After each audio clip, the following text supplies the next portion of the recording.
For what purposes the gentleman from New Jersey seek recognition? Mr. Speaker, I move that the House suspend the rules and agree to H.R. 847, the James Zadroga 9/11 Health and Compensation Act of 2010 as amended. Clerk will report the title of the bill. H.R. 847, a bill to amend the Public Health Service Act to extend and improve protections and services to individuals directly impacted by the terrorist attack in New York City on September 11, 2001, and for other purposes. Gentleman from Texas. Mr. Speaker, I'll yield 3 minutes to the gentleman from New York, Mr. King, who is also the ranking member of the Homeland Security Committee. Gentleman's recognized. I thank my friend from Texas for yielding. Mr. Speaker, I rise as an original co-sponsor and in support of H.R. 847.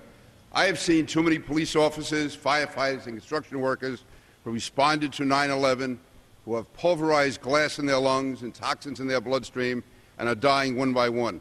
But what we are doing tonight is a cruel hoax and a charade.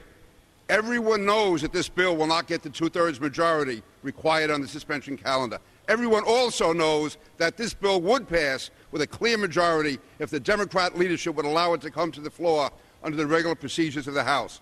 The reason H.R. 847 is not being brought up under regular order is that the majority party is petrified of having its members face a potential vote on illegal immigration.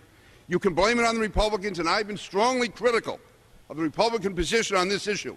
But the reality is you could pass this bill if you wanted to. You are in control. You have the power. You have the responsibility. This bill should be more important than a campaign talking point. You could have passed it any time during the past 3.5 years, but you want political cover. Thank God for our country that the first responders of 9/11 didn't look for cover before they did what they had to do and lived up to their oath. As Mayor Bloomberg, the mayor of New York City, said just today about the procedure we are following tonight, quote, "It's an outrage. A majority of people would vote for this bill, but they know full well they will not get two-thirds. They know that. So this is a way to avoid having to make a tough decision. Our people who worked down at 9/11, whose health has fallen apart, did what America wanted them to do. This is an American problem, and Congress should stand up. And I know it's a tough vote for some people, but I don't have a lot of sympathy. They should bring this vote and vote up or down on any amendments and vote up or down on the bill and go on the record. And that, incidentally, is what the leadership should force. That was Mayor Bloomberg this afternoon.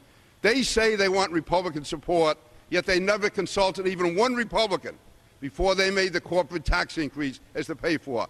They say they want Republican support before they passed this bill, but they never applied that standard when they ran through the stimulus, health care, cap and trade, or financial regulatory reform. No, you only apply it to cops and firefighters and construction workers. What a sad and pathetic double standard. These heroes deserve better than they are receiving here tonight.